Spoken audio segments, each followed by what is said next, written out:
బండి సంజయ్ గారు మాట్లాడుతున్నారు. చెప్పుల మీద చర్చ జరగాల్సిందే అని. కరెక్టే.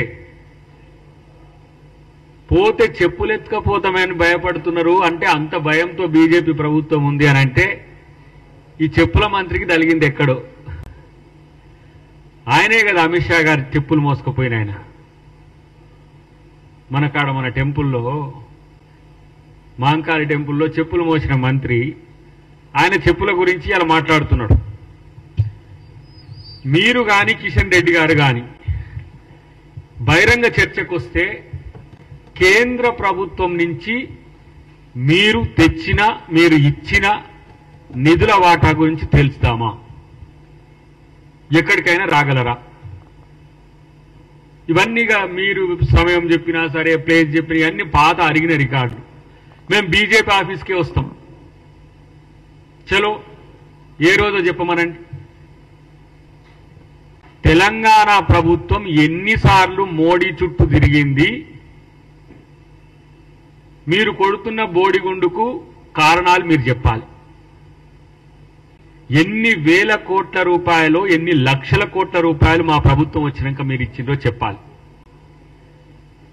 ఇలా ఎస్సీయూకు సంబంధించిన భూముల విషయంలో తనఖా కూడా కాదు, అది ఒక 120 ఎకరాలకు సంబంధించిన అంశంలో 400 ఎకరాలను ప్రచారం చేసి దాని పేరు మీద టీజీఐఏసీకి మేము ఇలా దాన్ని అసైన్ చేసి వాటి విషయంలో మీరు కార్యాచరణ తీసుకోమని చెప్తే దేశం పర్యావరణం మొత్తం దెబ్బతిన్నట్టు గగ్గోలు పెట్టిన దద్దమ్మల్లారా, మీరు రాష్ట్రానికి ఇచ్చింది ఏందో చెప్పండి ఫస్ట్. ఈ రాష్ట్రంలో అమలవుతున్న పథకాలన్నీ మావే, మేం చేసినే, మేం పెట్టినాయి అని అంటున్నాడు బండి సంజయ్. నేనంటున్నా, మీకు నిజంగా చిత్తశుద్ధి ఉంటే, మీకు నిజాయితీగా రాజకీయాల పట్లనో ఈ తెలంగాణ ప్రజల పట్లనో మీకు చిత్తశుద్ధి ఉంటే మీరు శ్వేతపత్రం విడుదల చేయండి. మీ ప్రభుత్వం ఏమిచ్చిండ్రో ఈ రాష్ట్రానికి. గతంలో ఆయన కిషన్ రెడ్డి గారు చెప్పిన 9 లక్షల కోట్ల రూపాయలు ఇచ్చినామని చెప్పి టీఆర్ఎస్ ప్రభుత్వం హయాంలో. ఇలా తెలంగాణ ప్రభుత్వం ఎంత పన్నుల రూపంలో కడుతున్నామో మాకెట్లా డెవల్యూషన్ ఆఫ్ ఫండ్స్ వస్తున్నాయని మేము అడగట్లే. మీరుగా ఈ రాష్ట్రానికి ప్రత్యేకంగా మీరు చేసిన పథకాలు వాటి వివరాలు గనక చెప్పితే ప్రజలు తెలుసుకుంటారు. కనీసం నిస్సిగ్గుగా నిర్లజ్జగా మాట్లాడుతున్న పరిస్థితి. అలా ఈటల రాజేందర్ గారు of BRS of BJP, same ఇక్కడ రాజకీయాలు ఉన్నట్టే ఉన్నాడు ఆయన. బీజేపీ కమలం కాడకు బీఆర్ఎస్ కాడ అంటుగట్టినట్టే ఆయన సగం ఆడా ఉన్నాడు, సగం ఈడా ఉన్నాడు.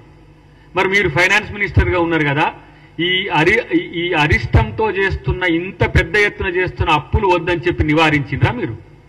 ఫైనాన్స్ మినిస్టర్గా ఇవాళ ఇన్ని అప్పులు ఎఫ్ఆర్బిఎం రూల్స్ ను బ్రేక్ చేసి లక్షల కోట్ల అప్పులు చేస్తుంటే బీజేపీ ఏం చేసింది?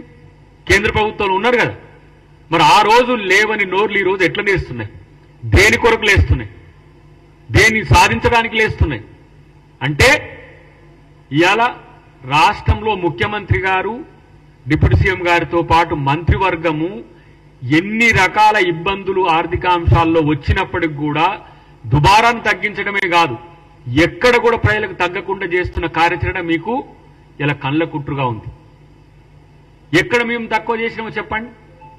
ఒకడు అంటాడు 420 హామీలు అంటాడు, ఇంకోడు అంటాడు 6 గ్యారెంటీలు అంటాడు, ఇంకోడు అంటాడు ఇంకేదో 13 గ్యారెంటీలు అంటాడు. మీకు గ్యారెంటీలు ఎన్నో తెలియవు, లేకపోతే మేము ఇచ్చిన హామీలు ఎన్నో తెలియవు, మేము ఏం చేస్తున్నామో కనీసం ఆ సోయి కూడా లేదు. ఇలా సన్న బియ్యం ఇస్తే ఒక్కొక్కరి మేము ఊర్లలోకి పోతుంటే, జిల్లాలు ఇప్పుడు అబ్జర్వర్స్గా మేము జిల్లాలకు పోతుంటే ప్రజల యొక్క సంతోషం చూడండి. కనీసం సంతోషపడే ఆలోచన మీకు ఎట్లాగూ లేదు, కానీ ఆ ప్రజలు పడుతున్న సంతోషానన్న చూడండి. ఇలా బీసీ బిల్లు తెస్తే బీసీలు మొత్తం కూడా ఇవాళ రేపు పెద్ద మొత్తంలో కేంద్రంలో కూడా కుల జనగణన రాష్ట్రం చేయబట్టి జరిగిందని రాష్ట్ర ముఖ్యమంత్రిని పొగుడుతున్నారు. ఇన్ని రాష్ట్రాలున్నా 29 రాష్ట్రాలున్నా కూడా ఏ ఒక్క రాష్ట్రం కూడా బిల్ చేయలే, ఈ రాష్ట్ర ముఖ్యమంత్రి చేసింది. అందరు అంటారు కదా రెడ్డి బిడ్డ రెడ్డి బిడ్డ రెడ్డి ఆయన కాబట్టి అని ఇట్లా అంటారు కదా. మరి ఆ రెడ్డి ఇవాళ బీసీలకు బిల్లు చేసింది. ఆ రెడ్డి చేసిన బీసీ బిల్లునే మా నాయకుడు, మా సభానాయకుడు, మా ఎల్ఓపి ఇలా దేశం మొత్తం కూడా ప్రచారం చేస్తున్నాడు. మా ముఖ్యమంత్రి మా తెలంగాణ మోడల్ ఇలా దేశానికి మోడల్ అయిందని చెప్పి అది మీకు కళ్ళు కొడుతున్నాయి. ఏదన్నా మంచి రేవంత్ రెడ్డి గారికి జరగంగానే ఈ కళ్ళల్లా ఏదో పోసుకున్నట్టే బయటికి వెళ్తారు సన్నాసిగాలు, పిచ్చి కుక్కలు మొరిగినట్టే. నిజంగా ఇలా ఎన్ని 1,14,181 కోట్ల రూపాయల సంక్షేమ పథకాల అభివృద్ధి పథకాలకు మేము ఈ సంవత్సరంలో ఖర్చు చేసినాం. ఒక ఆర్థిక సంవత్సరంలో 20,617 కోట్ల రూపాయలు ఇలా రైతులకు రుణమాఫీ చేసినాం. మీరు 9 సంవత్సరాల్లో చేసింది ఎంత? 18,000 కోట్లు 17,000 కోట్ల రూపాయలు చేయించి మొత్తం 9 సంవత్సరాల్లో రైతు రుణమాఫీ మీరు చేసింది.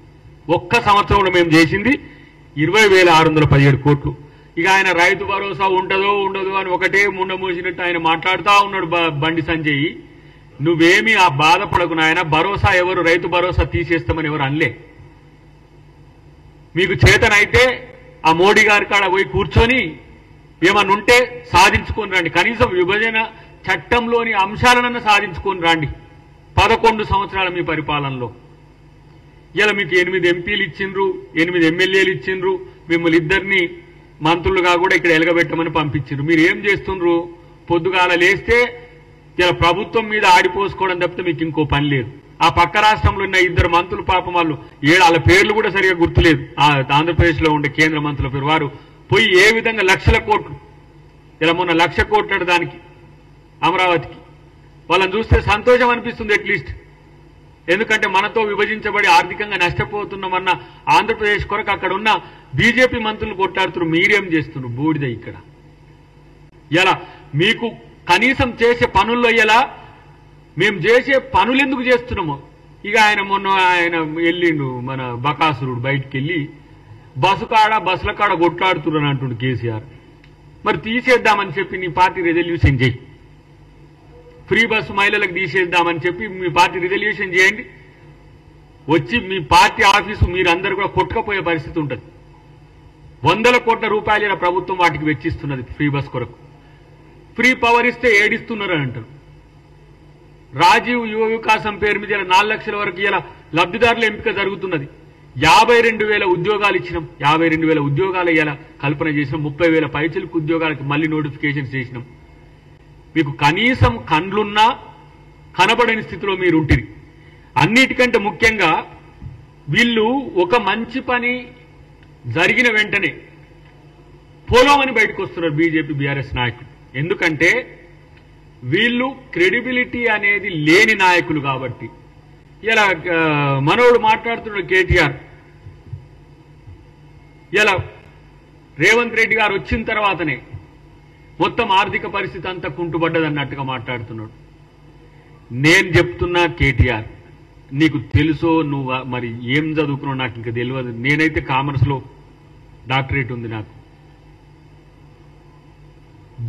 రాష్ట్రాన్ని దోచుకున్న దొంగలు మీరు. ఇంకా మాట్లాడే నైతిక హక్కు కూడా లేదు. దోచుకుంటే మిన్నకుండి చూస్తున్న ద్రోహులు ఎవరంటే ఇక్కడ బీజేపీ నాయకులు. మీరు తెలంగాణ ద్రోహులు. తెలంగాణ పేరు మీద పార్టీ పెట్టి ఆ రోజు ఉద్యమకారులందరినీ హైజాక్ చేసి, ఉద్యోగ సంఘాలన్నింటినీ హైజాక్ చేసి తను ఉద్యమం చేస్తున్నట్టుగా నటించి తన రాజకీయ ప్రక్రియకు ఉద్యమాన్ని వాడుకొని ఉద్యమం పేరుతో నేను ఉద్యమ పార్టీ అని నమ్మబలికి ఈరోజు అధికారంలోకి రావడానికి ఉద్యమాన్నే వాడుకొని కాంగ్రెస్ పార్టీ తెలంగాణ ఇచ్చినా కూడా కాంగ్రెస్ పార్టీలో విలీనం చేస్తా అని చెప్పి మీ అయ్యా విలీనం అనేది శల్యసారథ్యం చేసి అయినా ఇస్తున్న